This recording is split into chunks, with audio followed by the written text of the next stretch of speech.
That put me out completely out of football, like for good. How often would your mom go to your games? You always have to kind of go to that higher power to see what those answers are and what those voices are in your head. Mom decides, I'm coming for the American dream, and the dream comes true. I feel like you do have to isolate yourself and get to a quiet place so you can hear them. The pain and the voids just kept getting bigger and bigger, to the point where I lost my life October 8th, 2001. It was just a 1-second decision I needed to make to go sign that paper.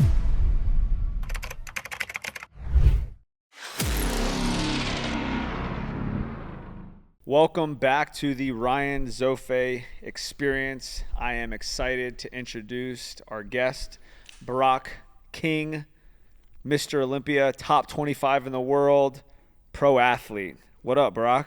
What's going on? Bro, every time I see you, dude, you just look better and better. And you're like so jacked, dog. I feel like so inadequate next to you. What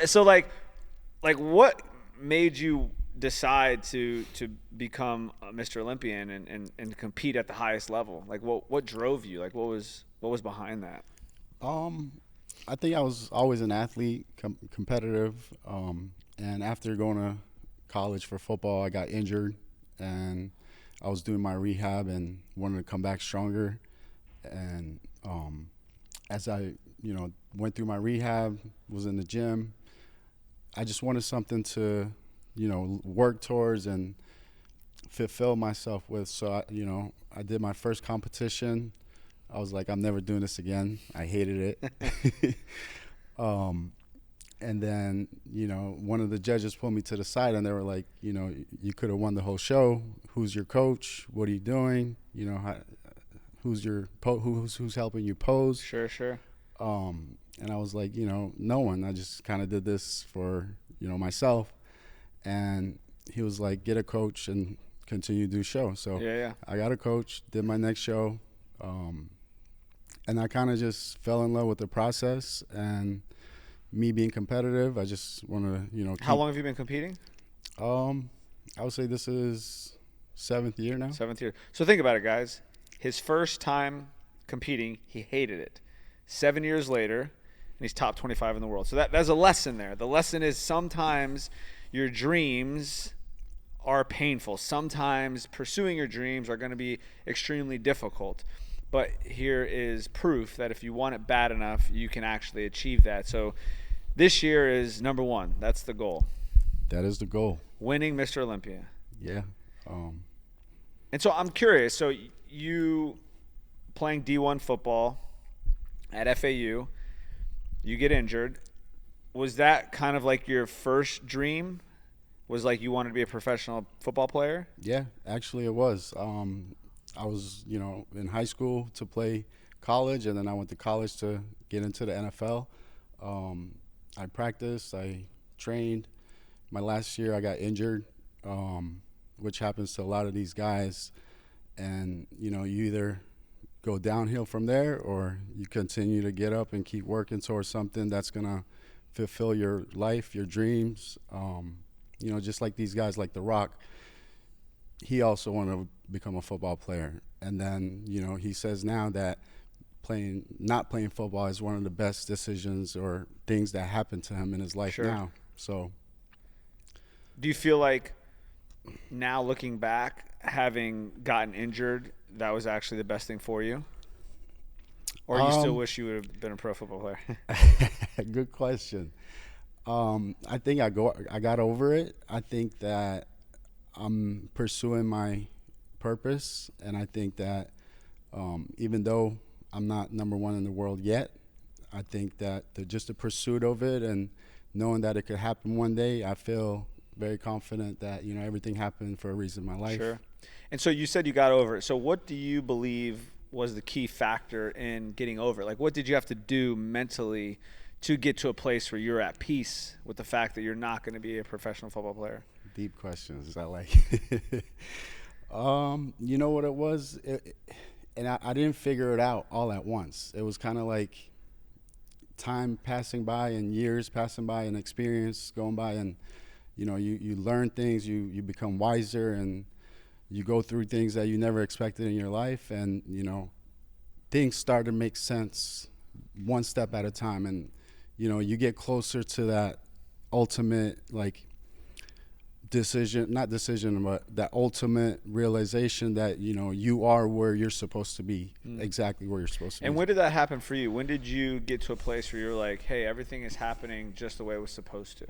At like what season of life do you think you got to that level of awareness? I mean, I think that it's still happening to this day. Sure. Every day we're pursuing ourselves and pursuing the better version of ourselves. So Sure. I just feel like it's happening every day, and we have different visions and goals, and every time we achieve a goal, we set new goals. So I just feel like it's happening every day and every moment and every, everything that happens in our lives, and those little messages that you hear are the things that's telling you, you're on the right path. Sure. You're getting closer to where you should be getting to. And, I think that to be able to hear those voices, you have to kind of quiet down and go solo, and how it is. So take time for yourself.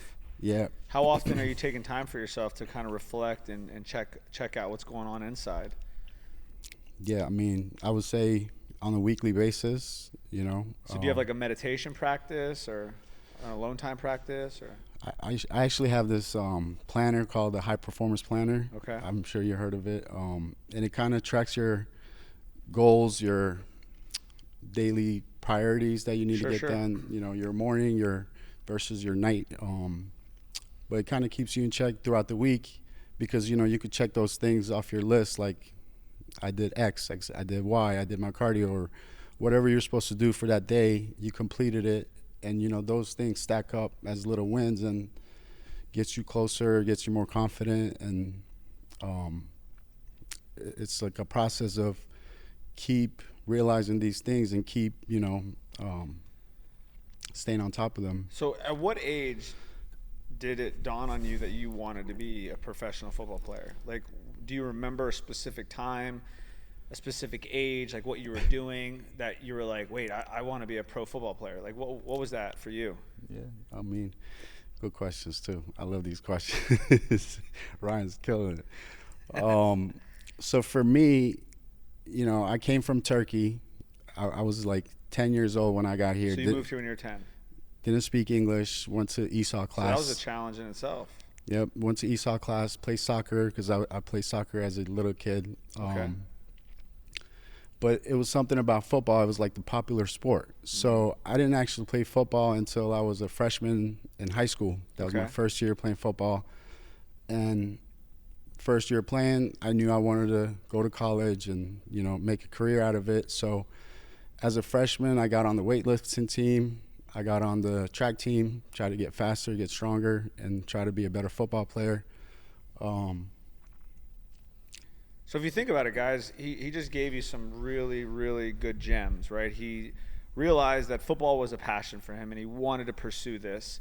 And he's like, hey, I need to get stronger. I need to get faster. So he joined communities of like-minded individuals to help him excel in those areas of life. It's not a one track, one pursuit. So he decides to get strength training and speed, agility, and playing soccer, and that evolved and morphed into this incredible athlete. And what? So I'm just curious, what was your 40?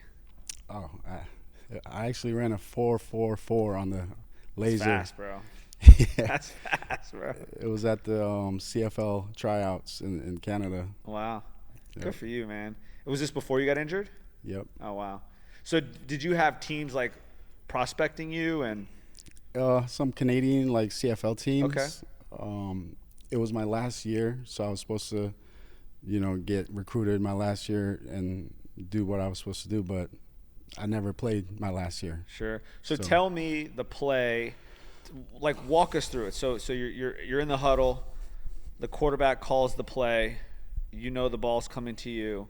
Take us from that point then to your injury. So I'm just curious, like what was going on in your head, and then tell us a little bit about what was going on in your head when you're laying on the ground injured. Yeah. So I just knew that, right during the play, the wide receiver did like a in and out, and as I turned, my foot went into a hole, and my knee just went out, Oh, man. and I just fell straight to the ground. I couldn't move. I knew something was wrong. Obviously, I was like, I snapped something. I didn't know what it was. I got up, ran off the field, and then that was it. I couldn't move my knee after that. So I didn't know really what happened until 2 days after we got the MRI. So what was that moment like when you find out after you get the MRI? I cried, bro. Yeah. I cried. Devastating. I cried. Wow. Yep. And what do you think was the biggest lesson in that moment?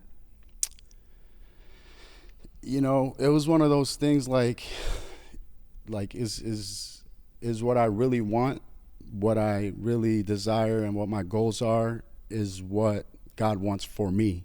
You know. So you had a relationship with God at this point. Yeah. Okay. So do you think that helped a lot of going through what you went through with getting injured and kind of reshifting your purpose? Yeah, I feel like, you know, God helps with whatever you're going through. I think that, you know, you always have to kind of go to that higher power to see what those answers are and Sure. what those voices are in your head. And I couldn't figure it out. You know, it was no answers because it was like, hey, get through rehab, get back on the field, and you know, Sure. do this thing while you have 1 more year or 2 more years. So what happened then was I rehabbed for 6 months, and literally during my rehab, before I even came back on the field, I tore my ACL on the same knee. Oh. So we had to do another, you know, 8 months of surgery, rehab, and that put me out completely out of football, like for good. So I started becoming like a assistant coach for our team and coached the wide receivers at FAU for 2 years. You know, just passing on my knowledge and what I learned, and I didn't want to accept the fact that was it with football. So I wanted to stick around. I wanted to be around the team. I wanted to, you know, be a part of what we started as a culture, you know, your teammates and things like that. Sure.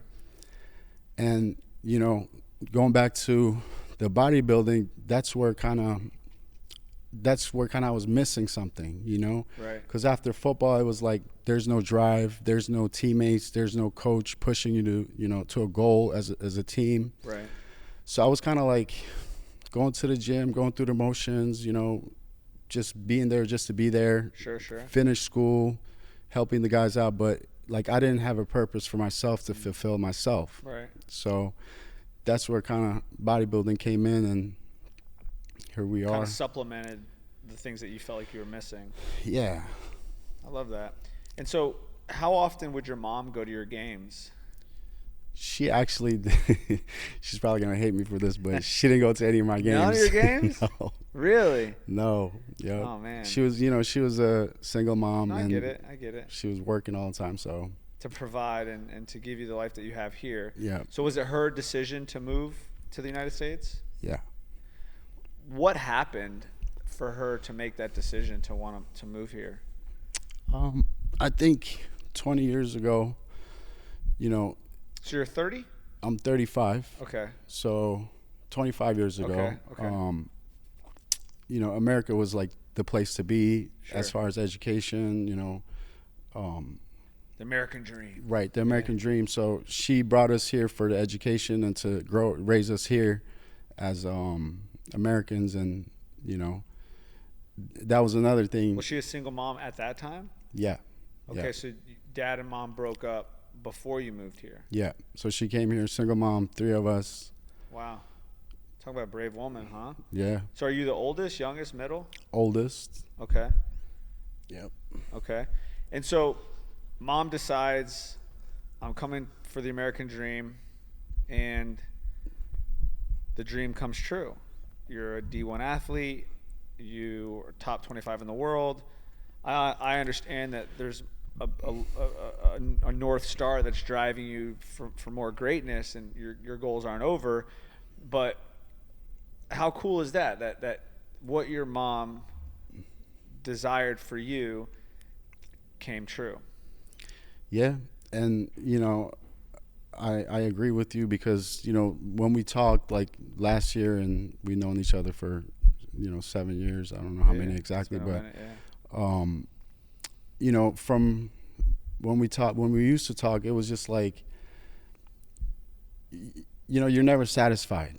So Right. you're always like, I'm not where I want to be. So you kind of have this like chip on your shoulder, like you don't want to celebrate the wins, and Yeah. you're like, I'm not there yet, Yeah. But from last year to this year, what, like, for me, one of the biggest factors that like I learned was like, you are enough, and you did do enough, and yes, there's always more. That's but good. That's good. you know Powerful, bro. where you are is like enough, and you don't need more. Like, look at all the other people around the world. You're doing better than 90% of Yeah. them. What do you think gave you that shift in perspective? Like, what happened to you in your life that kind of gave you the opportunity to realize that new perspective? For me, I would say, again, time alone. Okay. But what drove you to have alone time? Did something happen significant in your life? So yeah, I went through a divorce. Oh. Going through a divorce still. So it's not final yet. It's not final. But it was one of those things like I had to be alone. So when we separated, I was alone. The kids were with the mom, and I kind of took that time for myself to, stack these little wins, because you go through a divorce, you're not happy, but Right. Do you guys have a good relationship now? we do. Okay. We do for our kids, which is good. And it's unfortunate, but it goes back to that, it's enough. And, Sure. whether you want to raise your kids with both parents in the household and whatever it is that you want, you have to kind of let go of that control, and kind of let just things happen the way they're supposed to happen. Sure. And be happy with them. Yeah. So that kept me more grounded and leveled, and kind of more focused at the Sure. same time. Sure. So, is there a part of you that feels like a failure, or like, your mom and dad divorced, mom moves here, Yep.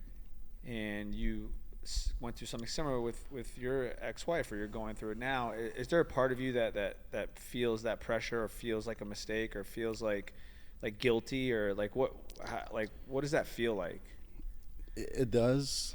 And I think these are great questions, by the way. I'm like, we're going deep. Like, it does. It almost feels like that. Like, when I got married, it was one of the things I wanted for my kids, is to not have a household without both parents. Yeah. And going through that was one of the hardest things that I went through. But like I said, God was always the answer. Sure. And no matter what thought process I had, no matter what I believed, the higher purpose is just the higher purpose. So Yeah. for me, it was like, okay, I don't have to understand what the higher purpose is. Sure. And I kind of just surrendered, and time to myself helped, and being alone. Sure. And figuring, you have to, the thing is, for you to hear these voices in your head, I feel like you do have to isolate yourself and get to a quiet place so you can hear them. Sure. You're distracted on social media, you're distracted by your peers. Go outside, Yeah. there's a lot of distractions. And so, let's pretend that your daughters are watching this show 10 years from now, 15 years from now, 20 years from now. What would be something that you would want to say to them, for them to know as their future self? Like, what piece of information would you say, or what would you tell them? Well, first of all, I would say I love you, girls. That's so sweet.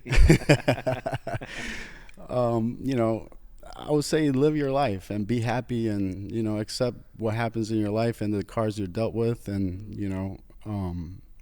just make the best of it. You know, you're not always going to have the perfect life. No one does. Everyone has, ups and downs. I would say you make the best of it, and then, don't hesitate to make decisions and pursue them. Sure.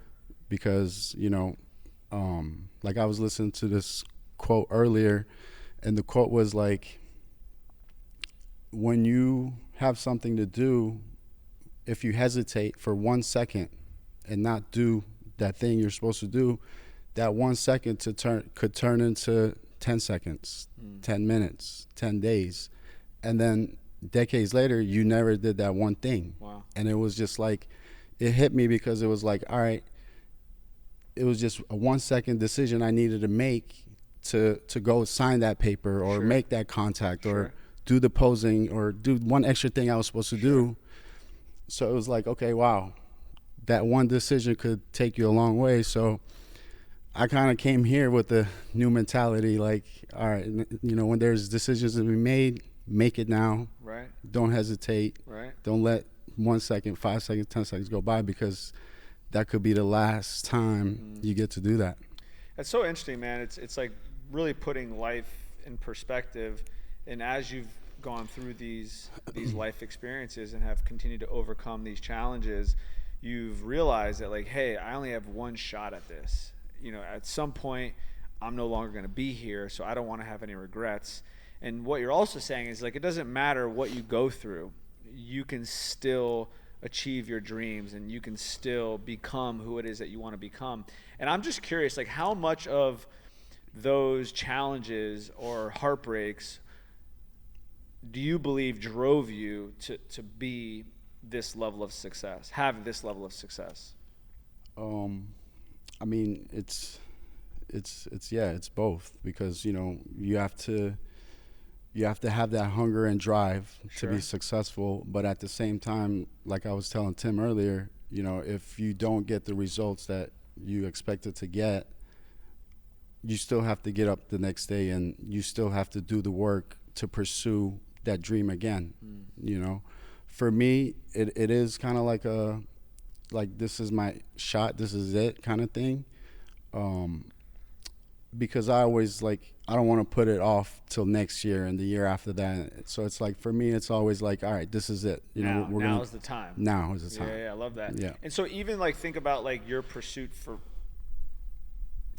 to be a professional athlete, like professional football player, like, you thought that was it, and then all of a sudden life happens. And so what's interesting with what you're telling me is, like, even though you've had some failures before, you don't allow those experiences deter you from what you're doing today. And so what do you do with those thoughts? Do you just kind of, like, remove them when they come in, they creep in? Like, what would you tell somebody? Because I'm sure you have that inner critic that's chirping at you, Yep. And what do you do with those thoughts, and how do you, like, process them, and how do you move past them? Yep. Love the questions again. It doesn't stop, until this day. Sometimes when I'm watching NFL football, I'm like, that could have been me. Even though you have the success that you have a whole purpose to fulfill in your life. It's like that one little thing could still bring up one little thought and could take you to that place easily. But like I said, I feel like it's a never-ending work where, you can't control your thoughts, right? They just come in. So the best thing for me was, going back to that place of, like, accepting what my life was and, pursuing my life and trying to not like take those thoughts and not just throw them out kind of thing, but, like, maybe take them and help you push you towards your goals that you're pursuing. Use them for fuel. Yeah. Yeah. If that makes sense. No, it definitely makes sense. I mean, a lot of people use those as motivation to essentially prove themselves, right? Like sometimes that's the only level of motivation we have at times. Like, when I look back on my journey and I think about what it has taken me to become this level of success, there was a time when that was the only tool I had in my toolbox. Yep. Was like, I need to prove myself right now. Like I need to use this to become somebody. You know, growing up with a broken home and parents that didn't really value a lot of education or success, and it was just very like low standards for my family and my upbringing. So when I look back at that, I just hated it. You know, I hated the fact that like my dad didn't meet his potential. You know, my mom didn't meet her potential. And so when I would look at them, I would used to get so angry at them because I'm like, what the hell? Like, this sucks. Like, I don't want to be like you. And it's sad because today I can honestly say, like, I love my parents to death and I'm so grateful for them. But there was definitely a lot of times of my life when I would look at them and be like, I would be angry at them, and I would resent them, and I would judge them, and I would like be ashamed of them because of who they were being in the world. And like that drove me to be somebody they're not. So that was a very important motivator for me. But then I got to a place in my life when that push motivation stopped working for me. I wasn't fulfilled. Like I pursued the things that I thought I wanted and I started to achieve them. But then I was like, I still felt empty. I still felt like something was missing. Like I got the money, I got the girls, I got the car, I started looking good, I got all the things I thought I wanted. But then I was like, why do I still feel miserable? Like, why do I go home at night and still like hate the guy looking in the mirror? And I like despised myself. And that's when I really started doing like inner deep work and really started to understand like the core causes of those drivers, the voids that were inside of me. And so how much of the voids that you went through in your childhood do you think drove a lot of your motivation? I think, you know, I also went through a hard childhood myself, and, you know, growing up with, you know, barely any money to do anything, you kind of want to be successful yourself, to, you know, take care of your family, take care of your siblings, and try to provide for everybody around you. So I think that was, you know, just coming from a third world country and growing up, and, you know, that was one of the things that I wanted out of my life, because, you know, we didn't have generational wealth. You know, I'm probably going to be the first in my family. So that's what I'm pursuing, and, you know, setting up, you know, my kids' lives and setting up a better future for them. So like you said, so that they don't have to go through what we went through as kids, and, you know, whether we're proud of it or not, but, you know, what we could do is try to do best for them. I love that. Timestamp this, Nor. Ed Milet talks about transitional character. And a transitional character is the one that breaks generational trauma, is the one that steps up and actually changes the lineage of that family line. And I got to a place in my life where I was like, I want to be that guy. I want to be the one to change my generational trauma.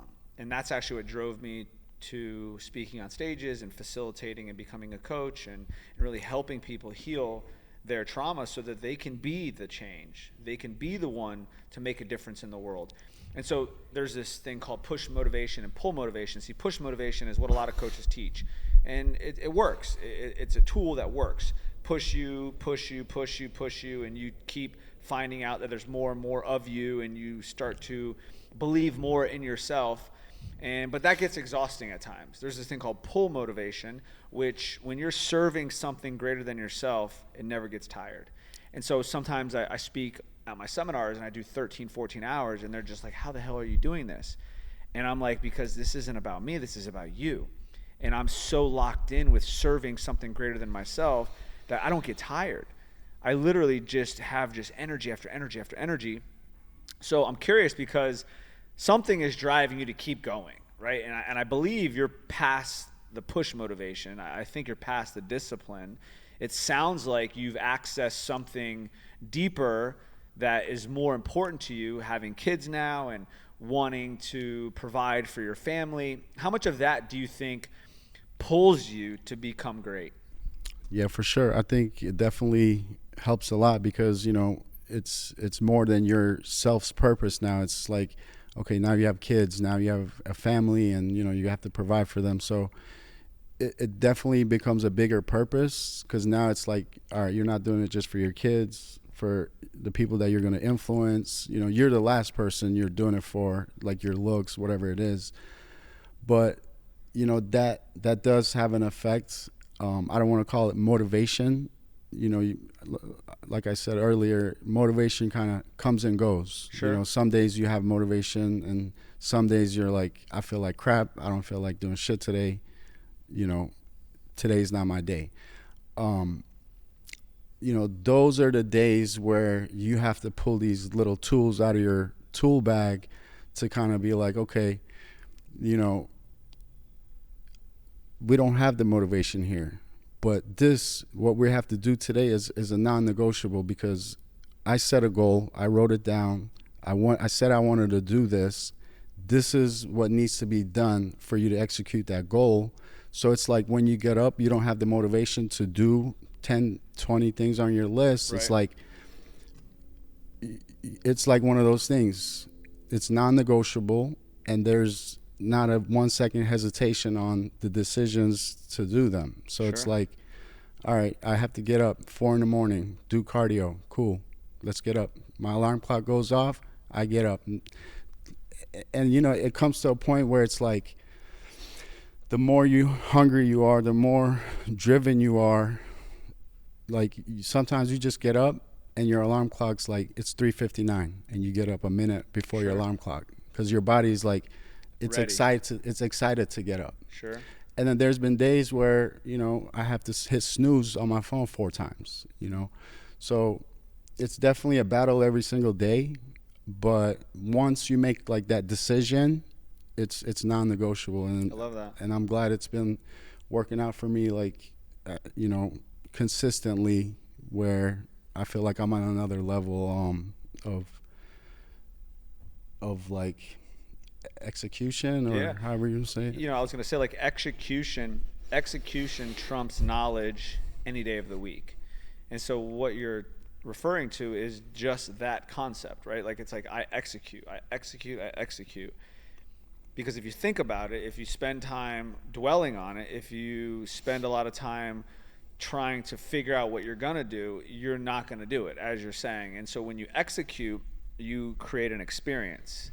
When you create an experience, it gets hardwired in your nervous system, and you're referring to, you do that enough, all of a sudden your body starts to anticipate the next morning, and then you're excited to get out of bed. But even then, there's times where you don't get excited. You're like, oh my God, this is exhausting, and you feel beat up and you feel overwhelmed. And that's where I believe you have something in you that's driving you past just discipline, and something that has a greater purpose, and something that is really guiding you. And I know you talked a lot about God, and I know you talked about you know, that has definitely helped you get through a lot of the challenges that you have, you know, serving something greater than yourself.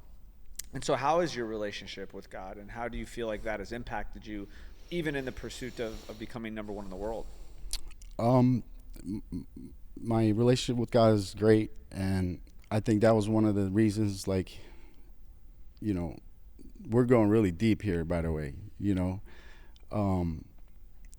Like, I always felt like whatever girlfriend or, you know, wife, or I only had one wife, but anytime like I had a girlfriend and they got too close to me, I felt like I took my relationship with God away, and kind of like, you know, you get a new girl, you're focused on the new girl, you like forget everything, you know? Sure. So Yeah. I just felt like that was one of those things, like, hey, you know, I'm still number one, and, you know, your relationship with me is the most important before your parents, you know, your kids, your wife, whoever it is. So it's like me going through the divorce, it was one of those things like, okay, I have to keep close with my relationship with God, because at the end of the day, no matter what you go through, he's the only one that's going to be there. So I think it's getting better. I think it's a, you know, everyday process again. You know, you might have the best relationship with God today, and tomorrow you have to do it all over again. Sure. You're referring to it's effort. It's not just something you say. It's actually a practice. You actually have to implement. And it's so interesting because going through addiction and going through a ton of trauma and challenges over the years of my life, I have found in those quiet moments, God was always there to pull me through. God was always there to love me unconditionally when I was incapable of loving myself. And so I really resonate with that. I think it's so important for people to really understand, building a relationship with God or your higher power or whoever you want to call as God is so important, because that is the North Star that's going to pull you through when things seem impossible. Yeah, and you probably know this better than I do, but I heard this thing about AA the other day, and they were talking about, when you're abusing like drugs or alcohol or whatever it is, you're not abusing those drugs, you're abusing yourself. Yeah. So when you're going out drinking or you're going out smoking and partying and doing whatever you do, it's like, do you love yourself? And if you don't love yourself, can you love someone else? No, you and can't, the answer is no. Yeah. So and people like don't realize that, and they kind of just live in it, and it takes some quietness to be able to understand that. And people just go out to drink to have fun, but they don't realize, like, little by little in the back of their head, like, they're taken away from themselves, from their self-love, self-worth, being able to love others. And so do you go out, party or anything like that? I don't. That's good. How much of that do you think affected your ability to become top 25 in the world? It affects it a lot. I mean, when I was married, we would go to dinners and stuff like that, but I was never the guy to go out partying and drinking and things like that. So it definitely helps. And you're not supposed to drink as a bodybuilder anyway, so. Sure. Bloat you, huh? Yeah. We don't want no bloatedness, huh? No. And you actually stop producing muscle for 48 hours once you consume any alcohol. Oh, wow. So it's like going against Kind of shuts down your system. Going against what you're doing, yeah. Yeah. So what are you up to now? So you're in pursuit of being number one in the world. You also are an entrepreneur. So kind of tell us what you're up to. Like, what are some of the big things that you're doing now outside of competing? Yeah, so I have a meal plan company, as you know. What's the name of it? You love the meals? No, I'm just kidding. I do love them. What is it called? Go Healthy Meal Plan. Go Healthy Meals. If you're looking for a meal plan, my guy here, Burak King, has the meal plans. You definitely want them. Great food.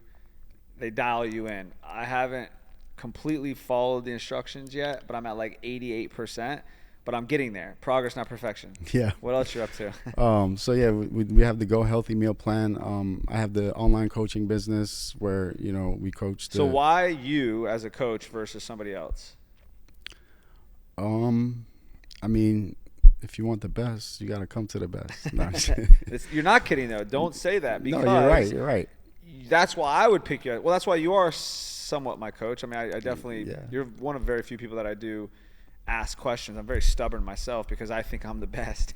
Yeah. So if I'm asking you questions, then that's actually a compliment. So Thank not you. that I'm anybody that matters to, but like, yeah, you are. You're top 25 in the world. So like, if you think about it, like, hey, if you want somebody that has traveled the road that you're going down, success rewards speed. So you know how to do it.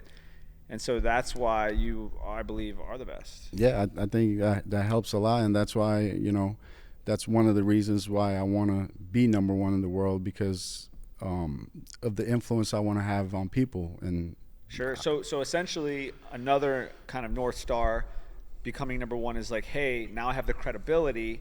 I've done something that seemed impossible. So now that's going to provide you with the opportunity to help other people, because they're going to build more credibility and trust in you and your brand. Yeah. So yeah, basically. And you want to show them the process of like you weren't always this person. I was a little kid, 150 pounds, high school kid with no muscles, and you become this person, or who you are. So I think that it definitely are you bulking now, or are you cutting? We are getting ready for a show. So you're cutting. We're cutting. Yep. Where are you at on the cutting journey? 8 weeks. So are you like lean right now, or are you kind of pretty lean? You're pretty lean. Yeah. So like, let's say competition is in 8 weeks. That would be a 10 lean. Lean is 10 competing. Where are you at 1 to 10? We'll say like a 7, 6. Okay, 7. So you're a 7, which is phenomenal. Remember, there's 3 E's that are important. If you're an influencer, you're a coach, a speaker: entertain, educate, empower. I like the it. Viewers want to be entertained. Would you like to come out your shirt and show us what it looks like? Come on, man. I've been asking this. Come on. Take this shirt off, man. After the show. Show the camera. Right now on the spot. Let's go. Put the thing down right here. After the show. Come on. We're right. This is the moment. It's built up to this. Everybody wants it now. Everybody's literally begging. They're like, shirt. So look, Ken's in the back. Shirt. Do it. Come on. Put the thing down right here. Come on. We'll do it after. Then you just sit in the chair with your shirt on. Drink some water, huh? Oh, man, my man Burak King. He's a great friend, man. Great guy. We tease a lot. We joke a lot. If you're not having fun in life, you're not having fun. You know, like life is too short to be serious all the time. So my man Burak King, crushing it. Top 25 in the world.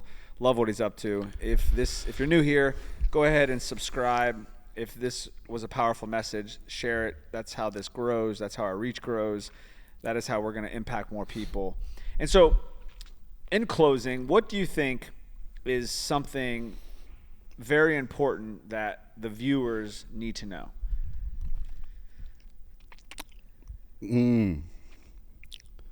I mean, kind of like everything we talked about, I think that it's very important for the viewers to make that decision that they wanted to make, that they've been holding off on, that's in the back of their mind. And, you know, they hear that voice. They know they wanted to be a, you know, astronaut or, you know, a business owner or whatever they wanted to be as a little kid. And, you know, for me, it's like, make that decision and pursue what's truly going to fulfill you and make you happy. Because at the end of the day, it's like, you know, you could get in a car, go to work, come back home. You're in a box. You go to work, you're in a box. You come back home, you're in a box. So you could do this cycle of life like a rat race and never be fulfilled. And the same thing with success. Like you were saying earlier, you know, you can have all the money, all the businesses, but if you're not fulfilled and happy, it's like whatever you do, it's not going to make you happy. So for me, it's like find that one thing that makes you happy and then pursue that thing that brings you to life. Sure. So you're saying fulfillment for you is having a dream and pursuing that dream. That is where you find fulfillment. Yeah, because at the end of the day, your dreams are made up of like your thoughts and, you know, what makes you happy. So like if my dream is to, you know, become an Olympian, to influence more people and to provide for my family or whatever it is, it's like me pursuing that, I'm going to be happy in my life. I love that. You know, I appreciate our friendship, and I appreciate you. I think this is really cool that we've been able to do this, and we've talked about this for quite some time. This is delayed for me. I've been talking about doing this podcast and show for years, and I'm finally doing it, so I'm really proud of myself for that. And now there's this moment we've all been waiting for, is you coming out your shirt and showing the people what number one in the world looks like. Come on, baby. Oh, it's man. Over. You said at the end, we're done. Wait for the show now. We're done. No, you can't give it and take it. Nah, you giveth, you don't taketh. Yeah, no, I really appreciate this too. You know, we've been friends for a long time, so I think we always have great conversations, and yeah, man, I feel like this was good and needed to happen. Every time I see you, I want to get more in the gym, man. Let's go to the gym now. All right, here, give me the thing. Come on, man, take off your shirt and show the cameras. Show the cameras. Seriously, don't. Come on, man. You got to do it. You can't do it. Everybody's waiting for it. They're all dying right now to look at Burak King. Hey, look, I'll show you. At his number, at a 7. Look, you said a 7, so they know it's a 7. Well, anyways, guys, thank you so much. If you're new here, go ahead and subscribe. Burak King, incredible athlete, incredible coach, incredible father, incredible friend. Again, thank you all for being a part of this journey. I love you guys. Burak King in the house. Oh, let me ask you some questions now. I want to ask you. Burak King wanted to ask me some questions. Yes. So we're going to go ahead and answer some. So, your story is about transformation and success. So I was going to say, like, what was the darkest moment of your journey and what specific mindset shift pulled you out of it? Yeah, so I feel like I've had many darkest moments. The first real darkest moment I had was when I lost my sister. I was 5, so I was really incapable of even knowing what to do to get out of it. It was just a burden. It was a void, and that was devastating. And then mom and dad divorcing, that was devastating. Going through the abuse with my dad, that was devastating. Mom being abused by men, that was devastating. And it just progressed, and that level of devastation just continued, and the pain and the voids just kept getting bigger and bigger to the point where I lost my life October 8th, 2001. My pain and my trauma and my abuse pushed me to the point where I pretty much didn't even care if I was here or not. And I did. I died. I was on this reckless pursuit of just like not giving a fuck, excuse my language. October 8th, 2001, I was proclaimed dead at the scene of a crime. And I woke up, and I was in juvie. God had a different plan. So I woke up, I'm in juvie, but I was still facing 25 to life.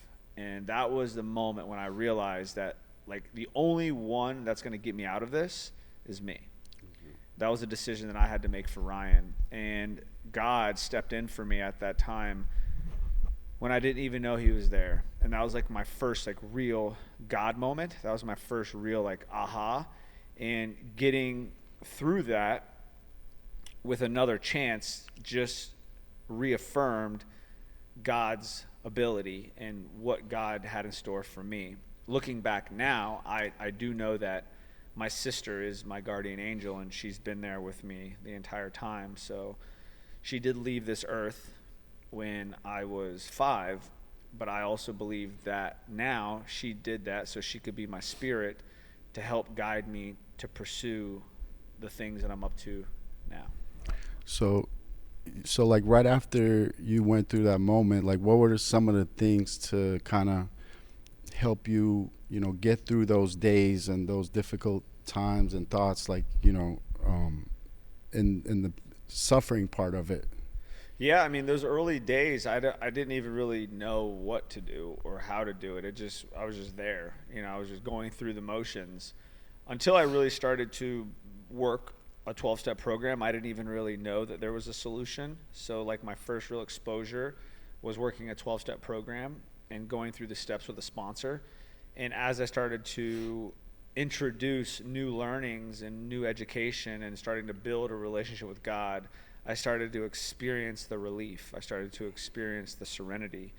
And that's been my journey. I've been sober 23 years now, and so I've been on this relentless pursuit of healing, because every time I discover more about myself and understand more about Ryan and learn about my own cheat code, I become obsessed with continuing on that path. Yeah, kind of like what you're still doing to this day to get through those days and make the better Ryan. Yeah, what I found is feeling is a choice. Like what you focus on, you feel. Focus is a choice, and identifying like why I'm choosing to focus on the suffering will give me the root cause of what I'm up to.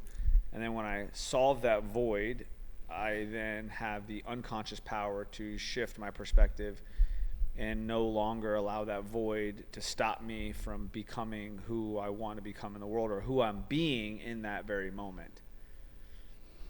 I like it. And let's see, we have another one here.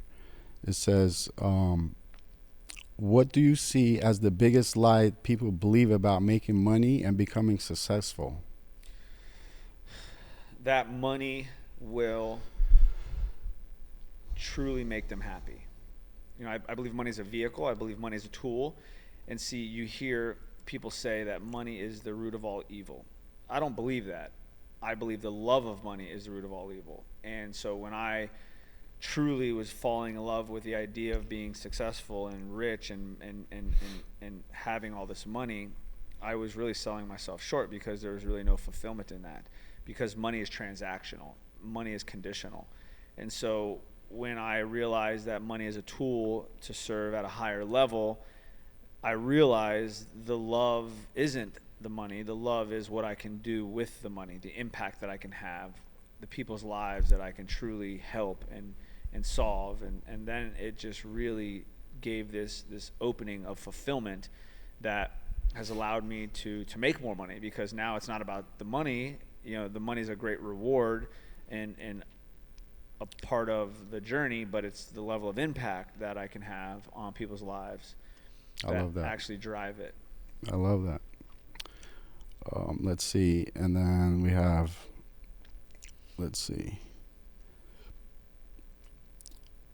Okay. If someone broke, lost, or has zero motivation, what's the first thing they need to do today to change their lives? Well, I think the first thing I would do is really just understand and explore more and why they think that they're broke, or why they think that they're at the place in life that they're at. Because we're all coming from a place of choice, whether we know it or not. And so that person that's thinks he or she is stuck is getting something for that. And what I have found in my journey of healing is that usually that they're in this victim mindset, they don't even know it. And so really just giving them the awareness to show them that they're there for a reason. Because typically when somebody is in that state, they're looking to be rescued. They're looking for mom and dad to come in to help them, to save them, and they didn't get that as a little boy or a little girl. And so that's why they're stuck, is because they're truly looking for somebody to come and rescue them. And once they realize the only one that's going to be able to rescue them is themselves, then the shift starts to happen. I agree with that. I just want to say one thing about it is because sometimes when you're in that position, you can't see yourself. It's just the way you were raised, the way things were with your parents and their parents. So kind of like some people, it's hard for them to open their eyes and see that. So like the first step is actually they have to realize it and Sure. see it first. So like for someone who can't see that, like how could you have them like kind of see where they're at to be able to make the changes? Yeah, I mean, if I'm openly knowing somebody is stuck, I would introduce these ideas and these concepts and give them an experience to show them why they are where they are. I think that's the key, right? Is really showing people like what they're up to. 95% of what we do is unconscious. We're all running this program, this unconscious program, and most people can't see the water see the color of the water that they're swimming in. And so that's why I've chosen this path of healing and transformation and speaking and being a coach. Like, I'm very successful in my business. I don't need to do this. I do this because I want to be the change that the world needs to see. I want to do this so I can show people that they're more powerful than I think they are.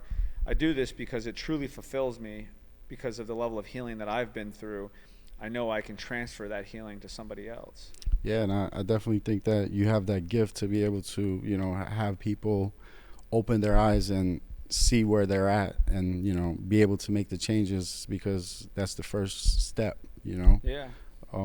Communication is the key, right? People experience life through language, and language has meaning. And when you can communicate a story that people can relate to, they can see themselves through your story. Mm-hmm. The awareness, the light bulb, the aha goes off. And so that's why I started to master the art of communication, and why I have chosen this path of leadership. Because at the end of the day, if you look at all the greats that have ever lived before us, they had the ability to communicate. They had the ability to use their words to shift people's perspectives and truly transform people's lives. And that's the very reason why I have chosen that path as well. Nice. I love it. The last one I have here, it says, you've built success But what is the next mountain you're climbing, and what scares you about it the most? Yeah, I mean, I think there's different levels of success, and so it really depends on what somebody defines as success. I mean, my definition of success has changed quite often. I believe really anything that I want to do that may seem difficult, that I don't give up on, is a success. I've had different levels of income and have wanted different levels of income for various different reasons. And I feel like a true success for me is continuing to maintain my relationship with God, like being solid with that, like being in the practice of strengthening that relationship, never giving up on myself, right? Like that's not saying that I'm not going to fall down and I'm not going to have setbacks, but no matter what, always get up, always continue to pursue whatever it is that I want to pursue. So I believe that's success to me. And so when you couple those two together, you start to realize anything is possible, because if you never give up, you never fail. And eventually you'll get to where you want to be. And if you have God guiding you, then you truly are living a life of fulfillment and purpose. So your next step. So my next big challenge that I'm up against is really this content stuff and the branding and becoming a true influencer and a thought leader and impacting billions of lives. You know, I met a guy named David Meltzer, and one of his missions is to bring happiness to over 1 billion people. I think that's great. I think I want to impact and shift 1 billion people's perspective and provide transformation to that level of humans walking around on Earth. I love it. I love it. So, these are good. Hold on, I have a few more too, but I'm gonna go off the books now. So what would your, what would you? So what about failure? How would you look at failure? Yeah, I mean, I have a different relationship with failure now. I don't deem failure as a bad thing. You know, the first problem everybody has is they think there shouldn't be problems. So life is going to give you problems. Life is going to give you worthy opponents. I have a story and a belief now that worthy opponents are coming my way because I'm ready for them. You know, it's like boxing, right? Like the better you get, the better the opponent is. And so I believe that's what life is about. So the better you get at life, the better you get at solving problems, the better you get at overcoming challenges and obstacles, the bigger the opponent is. And so I love challenges. I mean, just think about it. Like right now, whether you like the guy or not, President Trump is faced with some of the greatest problems that we've ever experienced as a society. So for whatever reason, he is chosen to do his best to solve those problems. Well, whatever he's been through in his life has prepared him for that moment. And so you look at all the greats that have ever come, at some point along their journey, they're faced with a massive challenge. And those that continue to pursue and do everything in their power to solve those problems, that's what builds legacy, and that's what truly defines one's purpose, in my opinion, in their life. So would you say, like, someone like me, would you say, even though, like, I know where I want to be, I know I want to be successful, I know I want to be number one in the world, would you say to someone, like, would you think those people are delusional, or would you say, like, they're speaking it into existence, or, like, how would you? Yeah, Nick, one of my mentors, you know him, Nick, brother, friend, mentor, all that. He says I'm optimistically delusional. So most people aren't going to see life through the lens that I see life through. So most people aren't going to agree with you or see it the way that you see it. And that's typically what happens. There's a fine line between being absolutely crazy and being a genius. Everybody thinks you're crazy until you pull it off. And so there's this pursuit that most people go down, that people are like, this dude is crazy. And then all of a sudden they're like, holy shit, he pulled it off. And that's where I say consistency makes the non-believers believers.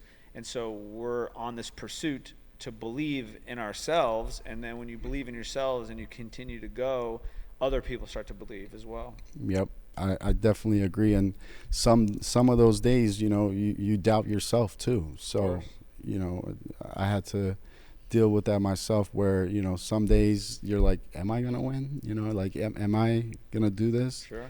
But, you know, like you kind of have to channel those thoughts out. And for me, it was like having a good support system too.